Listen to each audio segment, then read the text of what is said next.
Assalamu alaikum, and welcome back to our channel, Era Islamic Abrahamic Wisdom. We often wonder, what does true leadership look like when things are really falling apart? Today, we're diving into that, inspired by Zahir Ahmad Amir's amazing book on Hazrat Abu Bakr As-Siddiq. We're going to explore how his faith and integrity literally held a community together during a moment of total collapse. And trust me, the lessons here are incredibly powerful for our own time. Okay, so to really get the genius of the leadership we're talking about, you have to go back in time with me. You have to feel the weight of this moment. This wasn't just some political problem or a challenge to figure out. No, this was an event that shook the very soul of an entire community, right down to its foundations.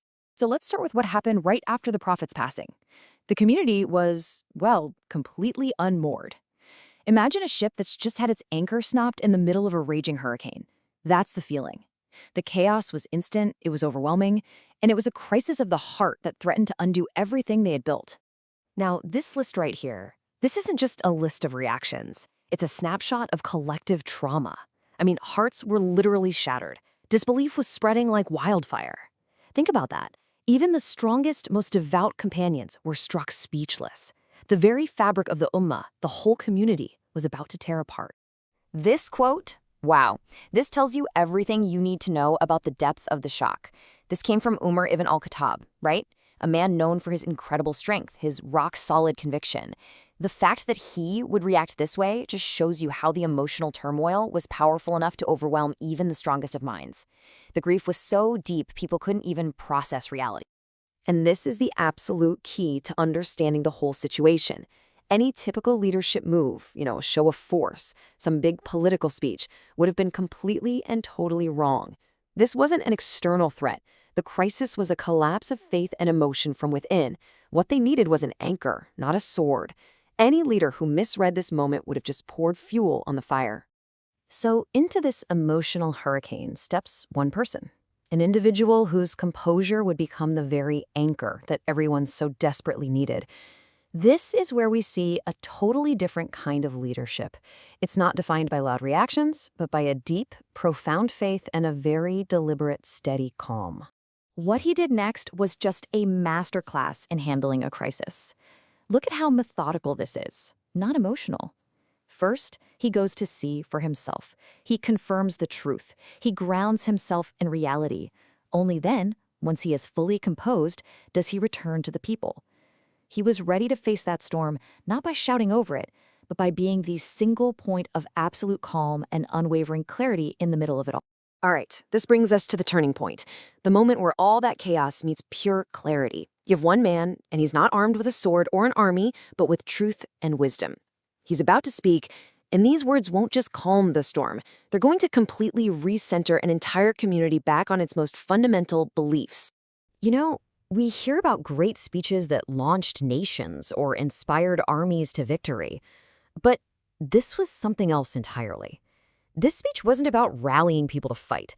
It was about guiding them back to faith. Its whole purpose was to heal a massive spiritual wound and fix a perspective that had been completely fractured. The future of the entire community was resting on what he said next. Just take a second to absorb the sheer power and wisdom in that statement.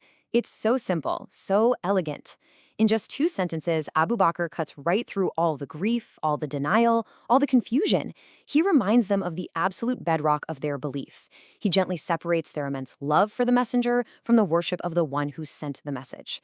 He wasn't telling them not to grieve. He was reaffirming the eternal, unchanging nature of God, the only true anchor for their faith. And the effect? It was instantaneous. Look at this comparison. It says it all. You go from shock, chaos, and the threat of disunity to clarity, acceptance, and restored stability. Just like that. It was as if someone flipped a light switch in a pitch-black room, and suddenly, everyone could see the way forward again. So, what does this incredible moment in history really teach us about leadership, especially when things get tough? Well, this final section really boils it down to one core idea. True leadership isn't about having the most power. It's about serving as a moral anchor for everyone else. This definition right here, this is the perfect description of what Abu Bakr showed, moral courage. Think about the guts it takes to stand up in front of a crowd that's grieving and panicking and tell them a hard truth. He chose integrity over just saying something easy to make people feel better in the moment. He acted on principle, and that single act of courage stabilized an entire civilization. And these takeaways are just so relevant for us today, aren't they? In a world full of noise and constant change, stability that's built on principles is way stronger than stability built on just authority. Emotional intelligence, it's not a soft skill anymore, it's absolutely critical. A clear, honest message can cut through all the digital static in a way that shouting never can. And bringing people back to a shared why, that's the ultimate way to bring everyone together. Hey, if you found this explainer valuable, please do subscribe to our channel, give this a like, and please share this video with your friends. So we'll leave you with this final thought to ponder. In our own lives, with all the constant change, the digital chaos, the uncertainty, what's our anchor? What are the unshakable principles we turn to when we feel unmoored? This piece of history teaches us a powerful lesson. The answer isn't usually found in external power, but in an internal moral and spiritual compass. Thank you so much for start by asking this. What is true leadership? I mean, really think about it. Is it about having the most power, being the most charismatic person in the room? Or is it something deeper? Well, today we're going to see a masterclass in leadership when the stakes couldn't have been higher. I want you to try and transport yourself back in time. Picture this. The year is 632. The Prophet Muhammad, the man who was the sun in their sky, the absolute center of their community, has just passed away. The grief is just unimaginable. But it's more than grief. It's a fundamental crisis. The air is thick with shock, confusion, and fear. For so many people, it felt like their entire world had just crumbled. Yeah, to put it mildly, this was a community in crisis. I mean, with their leader gone, you have this massive power vacuum. The emotional turmoil was so intense that everything they had built together was at risk of just shattering into a million pieces. And it's always in these moments, isn't it? When panic and sorrow are about to take over, that's when you see what real leadership looks like. It doesn't always roar. Sometimes it's just a single, calm voice that cuts right through the chaos. And that's what happened here. A close companion of the Prophet, a man named Abu Bakr, steps forward. He sees his community standing on the edge of a cliff. What he did next, his intervention, it was the absolute turning point in this entire story. The words he chose to speak didn't just quiet the crowd, they basically saved the community by reminding them what their purpose was in the first place. Just listen to the power in this simple statement. In one breath, Abu Bakr completely reframes the entire crisis. He's not dismissing their grief, he's honoring it, but he's reminding them that the foundation of their faith, that hasn't gone anywhere. The message is bigger than any one person, no matter how much they were loved. He was pointing them back to their true north. So how on earth did such a simple sentence have such a massive impact? Well, this was a brilliant, deliberate move. It was an act of leadership that shifted the entire spiritual center of gravity. It was all about choosing principle over personality. Okay, so let's break down what these words actually accomplished. First, boom. The focus snaps away from the beloved personality of the Prophet and back to the eternal principle of his message. Second, he gently helps them separate their faith from what was a very understandable but also very dangerous emotional dependence on one man. And third, this is the big one, he restored Tawheed, the core belief in the oneness of God, right back to the center of everything, reminding them who they ultimately followed. You know, this wasn't just a good talk. You could call it emotional rescue leadership. It was like he was a first responder on the scene. He diagnosed the heart of the community's panic, this deep fear that with the messenger gone, the message was also gone, and he administered the perfect antidote with calm, principled clarity. But here's the thing that's just as important. It wasn't just what he said, it was how he said it. His method gives us this incredible lesson in how you can exercise authority without having to use force. Just look at this breakdown. In a moment where he could have tried to grab control, to shout people down, he did the complete opposite. He didn't yell over the crying, he didn't threaten people who were lost in their grief and denial, he didn't issue commands. Instead, he reached for tools that were so much more powerful. Simple truth, calm reasoning, a reminder from a sacred text, and all of it was built on a foundation of his own moral authority. And this was his anchor. He recited this verse from the Quran. By doing that, he brilliantly took his own opinion out of it. He was basically saying, listen, this isn't just me talking. This is a divine truth we all believe in. He was reminding them that this exact moment was already accounted for, already understood in the grand scheme of things. And the impact was just electric. Umar, who was another giant of the faith and was himself completely overwhelmed, said this later. Think about that for a second. Of course he knew this verse. He'd probably heard it 100 times. But hearing the right truth at the exact right moment from a trusted voice made it hit with the force of a new revelation. And that is the sign of truly incredible leadership. So what we've been watching here is a perfect demonstration of moral authority. It has nothing to do with a job title or a position of power. It's the kind of influence that you can't demand. It has to be earned over time through consistency, through integrity, through people knowing what you stand for. Abu Bakr had spent his life building that trust, and in the ultimate moment of crisis, it was the only thing that mattered. All right, so this brings us to the big so what question. It's a fascinating story, for sure, but what does it have to do with us right here, right now? What can a lesson from over 1,400 years ago possibly teach us about the crazy, complex world we're navigating today? We are living through a period of change that is just unprecedented. Artificial intelligence is changing everything. And in a way, just like that community in the 7th century, we are also facing these profound questions about our future, our values, and the kind of leadership we need. This is about finding integrity in the AI era. These ancient principles map directly onto our modern problems. Just as Abu Bakr anchored his people in a core principle, we have to anchor AI ethics in timeless human values, not just in lines of code that can be easily manipulated. It means we need leaders who guide with human integrity, not just people who blindly follow data-driven directives. It's about building trust in these complex new systems through transparency and truth. And it means always prioritizing human-centered principles over just chasing the next shiny piece of technology. Because when you really boil it all down, the true challenge of the AI era isn't a technological one. We're going to build the smarter machines. That's almost a guarantee. The real test is a human one. The challenge is to become wiser leaders with the moral authority and integrity to guide this incredible technology toward good. And so we end right here with this question. Abu Bakr anchored his community in a transcendent principle that held them steady through the storm. So, as we navigate the incredible and sometimes scary changes of our own time in this new age of artificial intelligence, what will be our anchor? What is the timeless principle that we will hold on to guide our humanity? That's the question for all of us to think about. Asking you a question. When a society gets hit with a huge shock, a tragedy, a sudden loss, a moment where nobody knows what's coming next, what is the absolute #1 thing a leader should do first?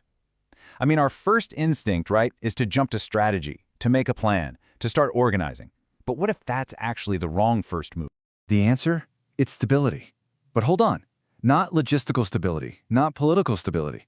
We're talking about emotional stability. It's this simple but incredibly deep idea. You can't fix the system until you've helped heal the people in the system. Think about it. A community that's in a state of shock. It's paralyzed. People can't think straight. They can't work together. And this is the core lesson we're about to unpack from one of the most critical moments in history. To really get this, you have to go back in time with me. I want you to picture a community that has just lost its guide, its founder, its absolute center, the Prophet Muhammad, peace be upon him. The grief wasn't just personal sorrow, it was existential. The shock was so profound, it was like the sun had just vanished from the sky. It created this massive emotional hurricane of confusion, fear, and heartbreak that was about to tear this young community to pieces. And the reason this story hits so hard is that it's not just ancient history. This kind of collective crisis, this emotional earthquake, it's a pattern we see again and again. Just think about the shocks we face today, right? A national tragedy unfolds on our screens, and an entire country feels like it's in mourning. Or a leader who defined an entire era is suddenly gone, and the future just feels blank, uncertain. Or maybe it's the deep divisions in our society, often cranked up by algorithms, that make us feel like we're strangers in our own neighborhoods. In every single case, the emotional fallout is the same. It feels like the ground is shaking under our feet, and everyone is just desperately looking for something solid to hold on to. And this is the moment where the leadership of Hazrat Abu Bakr, the Prophet's closest friend, becomes so powerful. In that moment of absolute chaos, he got something that almost everyone else missed. He knew that before they could even think about who comes next, before any policies, before any 5-point plans, the single most important job was to calm the storm that was raging inside people's hearts and minds. This right here, this quote, it captures his whole philosophy. A nation without emotional stability cannot survive. Just let that sink in for a second. That's a radical idea, even for today. It basically says that the collective emotional health of a nation isn't some soft-skill, nice-to-have thing. No, it's the literal bedrock. It's the foundation that government, the economy, everything else is built on. And if that foundation cracks, it doesn't matter how brilliant your strategy is, everything built on top of it will eventually come crashing down. So what he gives us is this incredibly clear two-step playbook for getting through a crisis. And the order is non-negotiable. Step 1, always, is to heal hearts first. A leader has to become a kind of guardian of the people's emotions, to be the one who brings clarity, who offers comfort, who provides that steady hand in the storm. It's only after that inner balance starts to come back, only when people feel grounded again, that you can effectively move on to step 2, building and fixing the systems that let society actually work. But that brings up a huge question, right? How could one person possibly calm a storm that big?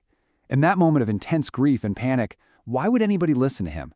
The answer is the key to everything. His authority wasn't created in that moment. It had been earned over an entire lifetime. It was an authority built completely on trust, not even a little bit on force.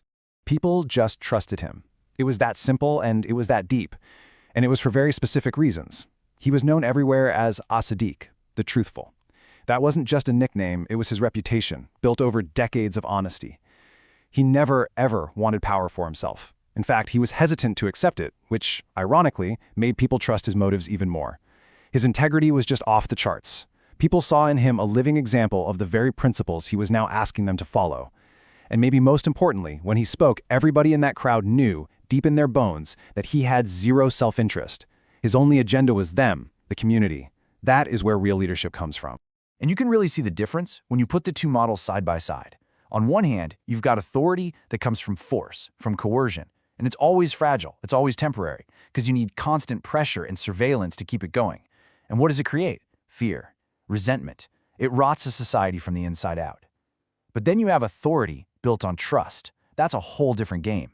It's unbreakable because it's earned, and it's given willingly. It doesn't need threats, it inspires real loyalty. It creates a kind of unity that is so powerful and so resilient, it can get a community through just about anything. Okay, so you might be thinking, this is a great history lesson, but what does a 7th century crisis have to do with my life, right now, with AI, deepfakes, and everything else going on? Well, it turns out it has absolutely everything to do with it. Because right now, we're living through our own version of an emotional and identity crisis. And the solutions, believe it or not, are exactly the same. Just look at this comparison. Back then, the timeless needs were to calm the emotional chaos, to speak truth with kindness, to bring back a sense of moral clarity, and to ground people in their shared values. Now, look at our challenges today. People feel totally lost and disconnected in a world that's supposed to be hyper-connected. Our very identities feel like they're shaking because of how fast technology is changing everything. Our emotions are just overwhelmed by this fire hose of information coming at us 24/7. And in a world of AI-driven misinformation, finding the actual truth can feel impossible. The problems of the past are a perfect prescription for the anxieties of today.